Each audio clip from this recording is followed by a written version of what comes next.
Good morning. I'm going to talk to you for a moment about a fraud, a conspiracy in Missouri workers' compensation.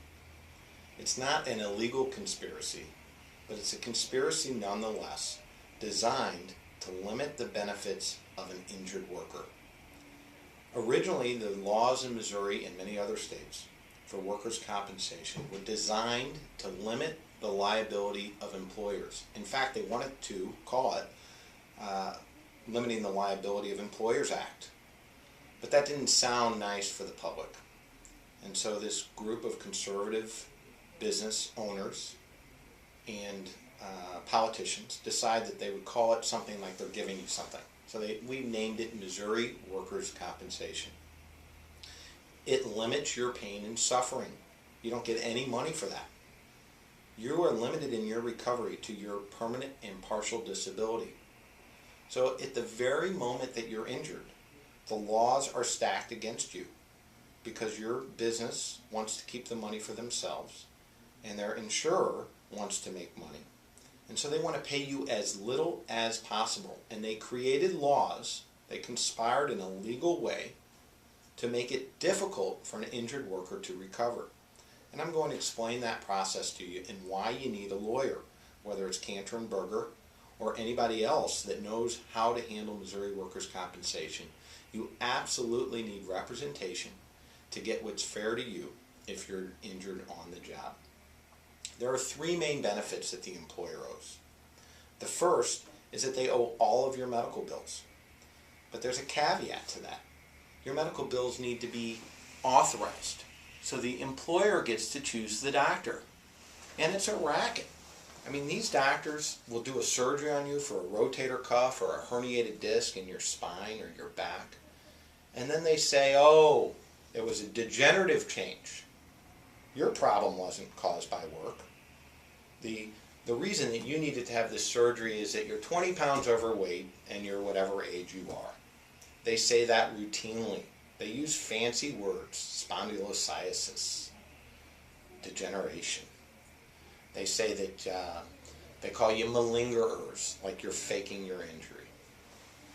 At the same time, those doctors are getting referred other cases to do surgeries.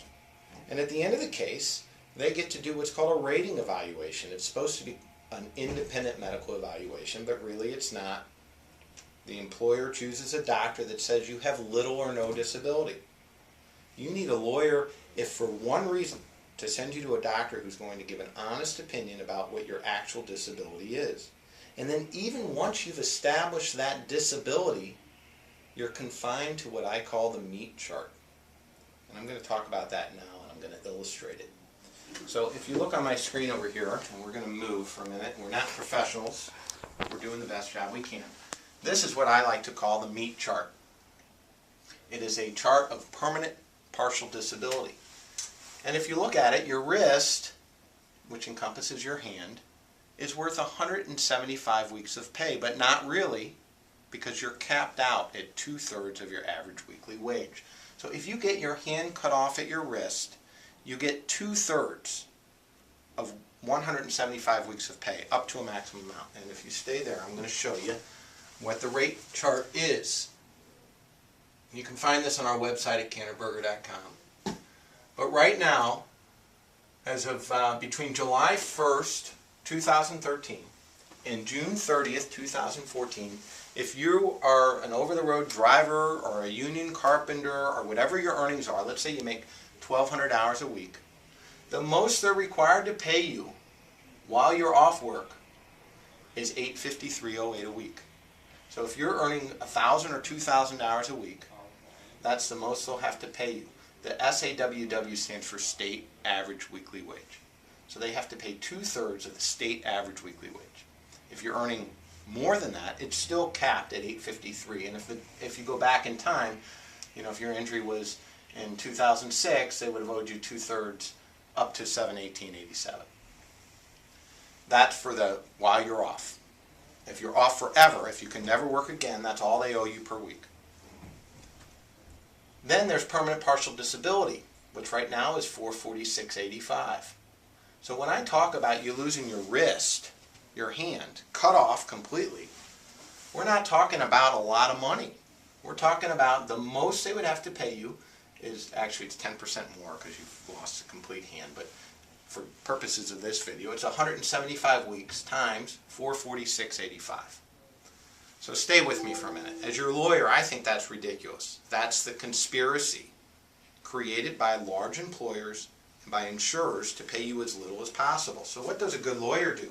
First of all, I don't know about you, but if I, God forbid, got my hand cut off at the wrist, I would be arguing, and I do argue, that it's not just your wrist, it's your whole arm, and it's your body as a whole, which is 400 weeks. So in a simpler injury, a 10% disability of the body is 40 weeks. And a 10% disability of the wrist is 17.5 weeks. So the pain affects the entire body, and it affects your mental, your psychiatric. There's something called disfigurement. It's disfiguring. I have many cases in this office, unfortunately, where people have lost hands, fingers, feet. And in those cases, we ask for prosthetics, for durable devices. And the statute does provide for that. But you're never going to get that without a lawyer, because the company doctor is going to say, there's nothing we can do. You don't need prosthetics, and they always say that. And there's always, as you know in life, there's always another opinion. So the company doctor is going to carry the company line. So the first way they get you in this conspiracy is by choosing the doctor. Because the doctor limits your care and then limits your disability. The second thing they do is they owe you 2/3 of your wages while you're off.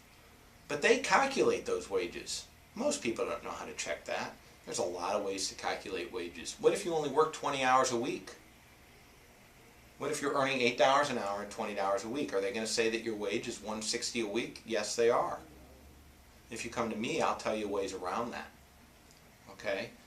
The other thing is that what if you took 2 weeks off during that time? What if your injury happened a week after Christmas and you were off during that time, and they say, oh, well, we're going to use the 13 weeks prior, and so there's 2 weeks missing. Well, that's not fair to you. You work hard for your employer all year, and now they're calculating your rate wrong.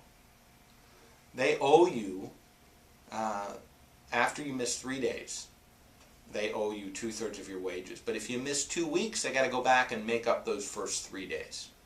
There's lots of little things that you won't catch without a lawyer, because no one expects you to read hundreds of pages on the law and figure it out. I've been doing this for 20 years, and I went to law school.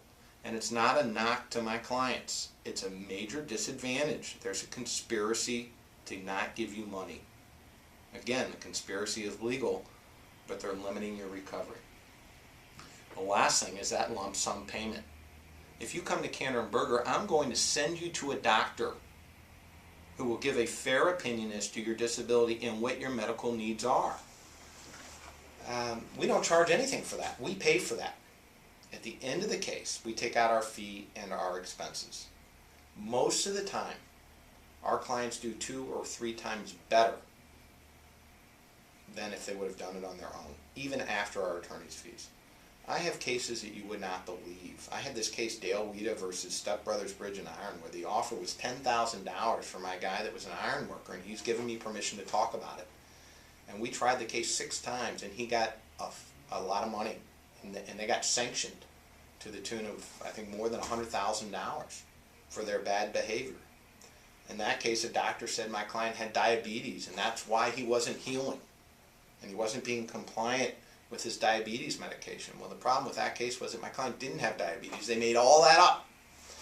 I had another case this year where they said my client had rheumatoid arthritis, and that was the cause of the carpal tunnel syndrome. Well, guess what? She didn't have rheumatoid arthritis. The hand surgeon who did the surgery made that up afterwards so that they wouldn't have to pay.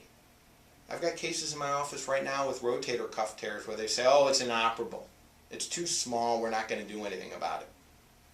People with back injuries and radiating pain, where their doctor says, oh, it's degenerative, and our doctor says it's a herniated disc and needs a fusion. And these are things that are happening right now, and they're probably happening to you if you don't have a lawyer. My suggestion is to visit us at this website at cantorberger.com. You can click on the workers' compensation section, and your phone call will be professionally answered, and your case will be handled by me or my law partner, Gary Berger. This is what we do, and we're good at it, and we're proud that we care enough to do it well. We never tell our clients to settle if we don't think they should. I sleep very easy at night.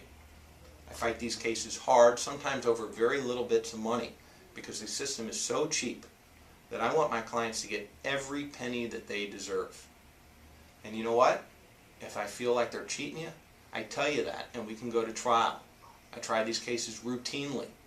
We also try what's called hardships, where it's an interim hearing, because the company is saying, oh, you don't have an injury, you don't need any treatment. And I have clients that are literally coming to me, sometimes from other lawyers, that say nothing's been done. And you know what? You got to do something. You know, people are hurting. They can't work. Their families depend upon them. They've got no money coming in.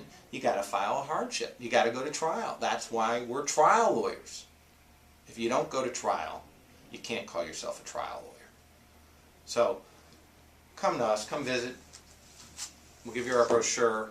We'll tell you about our successes. We don't hard sell. In workers' compensation, we charge 25% of the amount recovered.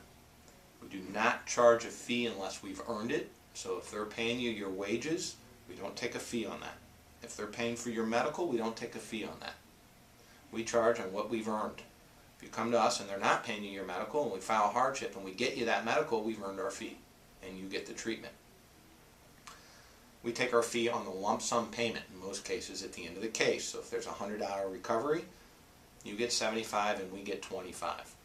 We also take out our expenses. Whatever they are, they are. We itemize them for you. This is an unfortunate system designed and conspired by smart minds in big business to limit your recovery. So you too need a smart mind, aggressive lawyers, and help to win your case. And we'd like that business. Please call me, Mark Cantor, at 314-542-9999. Or visit us on our website, or see our Facebook page, or email us. My email is mark@cantorberger.com. We have 7 staff. Our phone is professionally answered. We're in Creve Court at 270 Olive Street Road. And I know I've talked a lot here, but I'm passionate about the law. I think there needs to be some changes, but for now we got to work within the confines of the law, and we need to win your case. So call us. Thank you.